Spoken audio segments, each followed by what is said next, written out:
Fala pessoal, Rodrigo Vilhena aqui, trazendo mais um vídeo agora falando sobre uma pesquisa recente que saiu do Instituto Quest, também do Atlas Intel, se eu não me engano. Mas eu vou falar justamente da Instituto Quest aqui, que foi feito para a Genial Investimentos, né, uma empresa de investimentos. Ah, para 74% dos brasileiros, a STF incentiva a corrupção ao anular penas da Lava Jato. Vou falar mais um pouco sobre esse assunto, mas antes de falar mais sobre isso, eu queria te pedir sua ajuda, seu apoio para você poder compartilhar o canal com o máximo de gente, pessoas possíveis, curtir, se inscrever também, minhas redes sociais, todos aí você também compartilha, tá na descrição, porque eu estou nessa missão aqui, eu vou precisar da força de todo mundo. Se você não é da cidade, não tem problema, o seu compartilhamento, o engajamento dos seus familiares e amigos e conhecidos vai me ajudar também, beleza? Então vamos pro vídeo aqui. Então teve essa pesquisa feita aqui, né? Qual é a motivação da pesquisa, eu não faço ideia, mas também não importa, para nós brasileiros faz muito sentido. Eu, pelo menos, tenho esse sentimento de que o Supremo Tribunal Federal tem perdido credibilidade cada vez, com o passar dos anos, cada vez mais. Coloque nos comentários se você acha isso também, ou se você não acha, coloque por quê, faça suas considerações, né? Sua opinião é importante. A maioria dos brasileiros avalia que o Supremo Tribunal Federal incentiva a corrupção ao anular punições da Operação Lava Jato a empreiteiras. Esse fato aqui é predeterminante. Isso é o que mostra a pesquisa do Instituto Quest. Outros 14% acham que não e 12% não responderam ou souberam opinar. Essas 26% de pessoas aqui, mau caráter, né? O levantamento questionou os entrevistados sobre percepções relacionadas à Força Tarefa da Polícia Federal, que investigou o esquema de corrupção da Petrobras. Lava Jato, na época, já fazem quase 10 anos, agora no dia 17 de março vai fazer 10 anos. Né?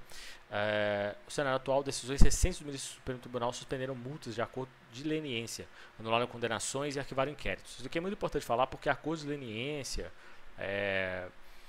teve casos aqui de que a pessoa assumiu, né, a culpa sobre o fato. E aí a gente tem o caso do ministro Dias Toffoli, que é considerado o pior ministro dentre todos, pelo menos a opinião popular é essa. Suspendeu o pagamento das multas dos acordos de leniência da antiga Odebrecht, que atualmente chama Novo Honor, e JF com o Ministério Público Federal. A JF é mais curioso ainda, porque a advogada que estava recorrendo é mulher desse mesmo ministro aqui, do Dias Toffoli. Absurdo, né? E decisão monocrática novamente. A avaliação do tribunal, a avaliação negativa do tribunal é predominante, 85% entre os que declaram voto ao ex-presidente Jair Bolsonaro. Entre os que afirmaram voto nulo, o percentual é de 70%, e os que disseram que votaram no presidente Lula, o índice é de 68% de reprovação ao Supremo Tribunal. Foi uma decisão do Supremo em abril de 2021, inclusive, que permitiu que Lula disputasse as últimas eleições presidenciais. Então há uma direta influência por parte do STF e interesse, né, do poder de influenciar na política brasileira, no executivo, até consequentemente no legislativo, né? Na época, o plenário decidiu por 8 votos a 3 derrubar as condenações impostas pela Operação Lava Jato ao petista, o que deixou elegível. A relatoria foi do ministro Edson Fachin, que esse cara aqui, se eu não me engano, foi escolhido pelo Bolsonaro, né? Teve uma história assim, eu não me recordo, se você se lembra, coloca nos comentários. Como eu não vivo de passado, então a gente tem que ir pra frente, tentar ver os problemas e pelo menos mitigar, né? Tentar ajudar de alguma forma daqui pra frente. Ainda segundo a pesquisa, a percepção negativa sobre decisões do tribunal é maior até mesmo que o percentual de pessoas entrevistadas, que concordam que o Lava Jato ajudou a combater a corrupção no país. Isso é fato. Teve um outro vídeo que eu trouxe sobre discussão sobre isso daqui, porque existem relatos de que houveram abusos da máquina para poder encontrar, né, certos indícios de crime. Aqui no Brasil existe uma lei muito ridícula, por dizer o mínimo, né? Eu digo no Brasil porque eu vivo no Brasil, então um pouco me importa se as leis lá fora são semelhantes ou idênticas. E parece que houve algumas escutas que foram utilizadas, né? Essas escutas foram não só escutas, né, mas coisas para poder espionar as pessoas, vamos dizer assim, né? Arapongagem, como dizem por aí, e são ilegais, né?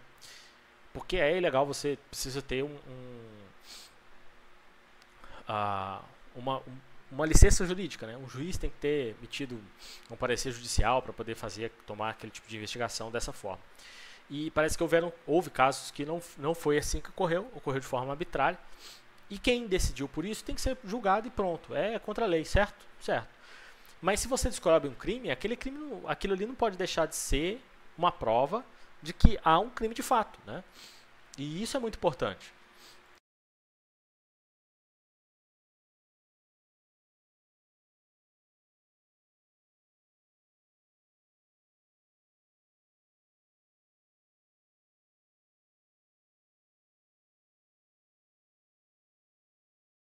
E partindo desse ponto, então, a lei ela anula a prova, mesmo que aquela prova comprove que há um crime.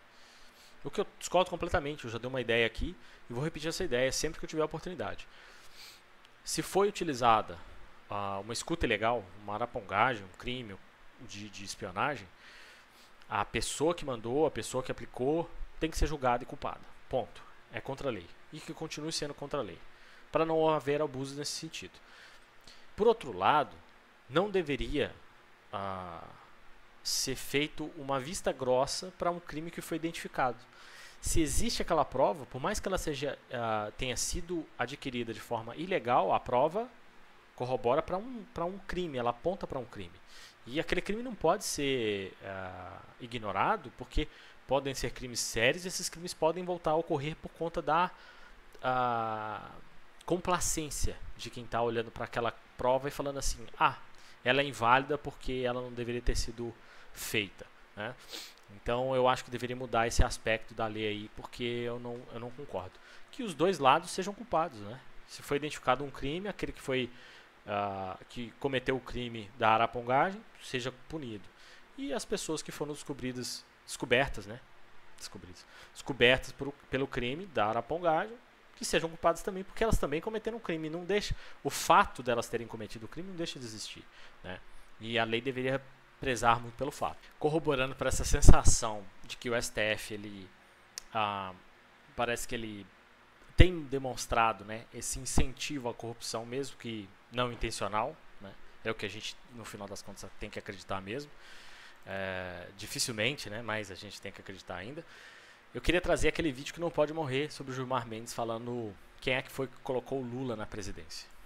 Se a política voltou a ter autonomia, eu queria que fizessem justiça. Isso graças ao Supremo Tribunal Federal.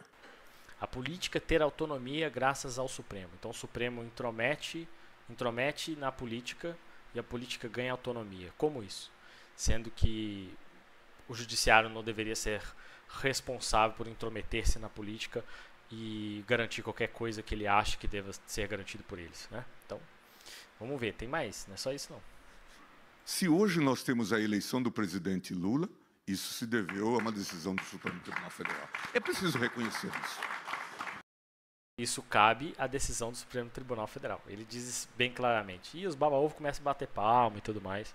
Você vê que o Rodrigo Pacheco no meio aqui do vídeo, ele fica com uma cara assim, não tô acreditando que esse velho tá falando isso. Mas é bem essa a impressão que eu tenho. O William Vac também, bem calado observando. Esse outro cara aqui, bem de bobo.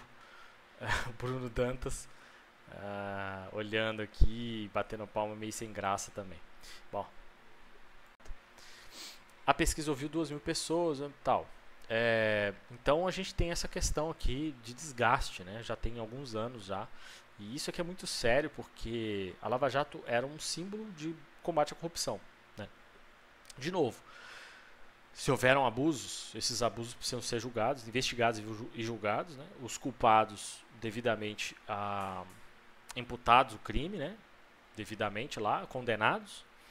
Mas isso daqui não deveria ser justificativa para você anular um caso que de fato é um caso de corrupção seríssimo, seríssimo, que não é só roubo de dinheiro simplesmente. Lesa a população brasileira porque é uma empresa pública, é uma empresa que tem uma motivação e uma finalidade de auxílio público, né? Então não é de direito de um governo ou de outro, é do Brasil de uma forma geral para todos os governos que vêm por aí. Por isso que as pessoas não entendem quando você fala de privatizar. É esse tipo de coisa que você precisa evitar. E a privatização evita esse tipo de coisa, né? Além do que a privatização é uma venda e o governo consegue adquirir uma boa parcela daquele valor. Essa é uma discussão para um outro vídeo talvez.